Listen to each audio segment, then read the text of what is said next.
Professeur Jean Ferrière, bonjour. Je vais vous demander d'abord de bien vouloir vous présenter si c'est encore nécessaire. Jean Ferrière, cardiologue à Toulouse et spécialiste de l'athérosclérose et de son traitement et son évaluation. Alors dans l'évaluation, il y a en particulier l'évaluation du risque. Je crois que là déjà, dans les nouvelles recommandations sur le risque des dyslipidémies, il y a eu un changement sur l'évaluation du risque, ou plusieurs.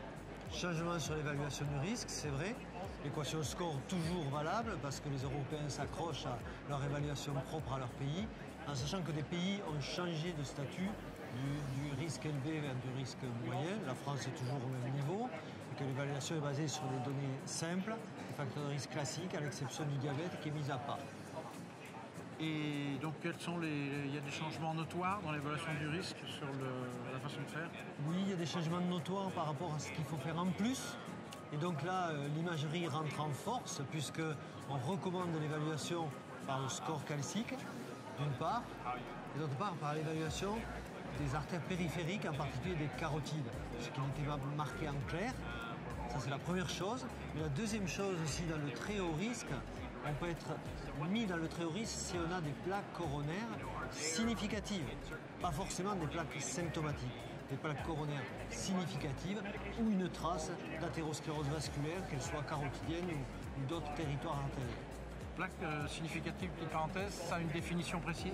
Oui, justement, la dernière fois, c'était pas très clair dans le texte de 2016. Là, il est écrit 50%, au moins 50%, pour être dit significatif et basculer dans le très haut risque. Une notion importante à connaître, donc. Une notion importante puisqu'elle est basée, elle peut être basée non seulement sur la coronarographie, mais surtout sur le scanner coronaire. Et donc, ça va élargir énormément le très haut risque.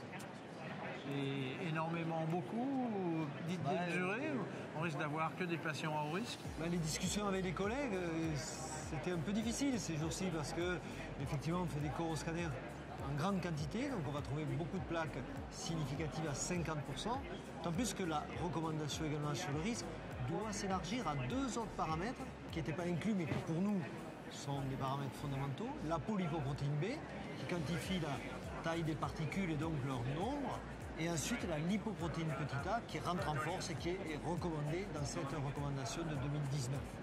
Parce que la LP petit a, ça fait un moment qu'on en parle, mais elle n'avait pas une position officielle. Voilà, la LP petit a pose un problème parce qu'on sait que c'est un facteur de stratification du risque, mais à ce jour, il n'y a pas de facteur thérapeutique très efficace, à l'exception des anticorps monoclonaux, mais qui baissent que de 20% la LP petit a. Okay. Est-ce que, au-delà, donc le coroscanner à sa place, a acquis une place, lettre de noblesse. Est-ce que la partie la plus difficile, ça n'a pas été la partie du traitement? Je dirais presque comme chaque fois qu'il y a de nouvelles recommandations, on ouvre des grands yeux, on se dit qu'est-ce qu'ils vont nous promettre, nous demander de faire? Les reviewers dont je fais partie, il y a eu 3 étapes de discussion et le consensus a été difficile à obtenir sur les seuils parce que les partisans qui ont gagné aujourd'hui sur cette recommandation sont ceux qui veulent adhérer strictement aux essais thérapeutiques et c'est ces seuils-là qu'on retrouve dans la recommandation, c'est-à-dire le bas risque 1,15 g, le risque modéré 1 g et le haut risque 0,70 g et le très haut risque, gros changement, 0,55 g par litre.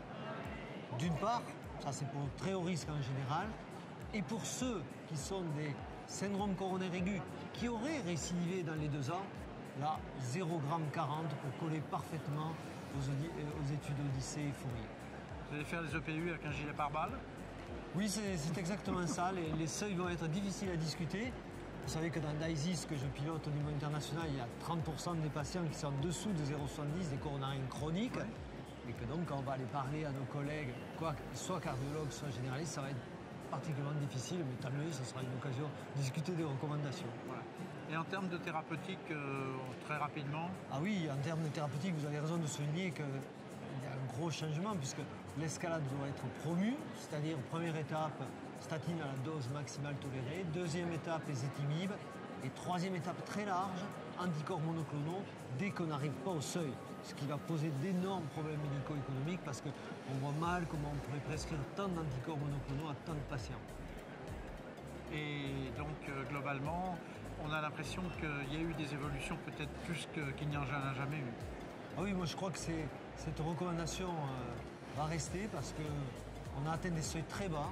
On se demande comment on va les atteindre en pratique, d'une part. On élargit les thérapeutiques, on élargit les indications puisqu'on multiplie l'imagerie, on multiplie les dosages biologiques, la probiolyte, etc. Ça fait vraiment beaucoup de choses. Et pour les cardiologues-praticiens, ça va être beaucoup d'occasions de discuter de ces recommandations. Ça veut dire qu'il va falloir faire des enquêtes nationales ouvertes sur des registres pour voir comment ça se présente. Ça va être indispensable. Oui, en particulier ce que font les gens quand vous êtes face à un sujet de 50 ans, qui a des facteurs de risque, et comment ils évaluent réellement le risque chez ce patient. Et ensuite, est-ce qu'ils font réellement l'escalade thérapeutique jusqu'à arriver à 0,55 g. L'avenir nous réserve des surprises. Bon, on n'a plus qu'à attendre. On va attendre. Merci beaucoup. Merci. Tu vois, c'est... Ouais.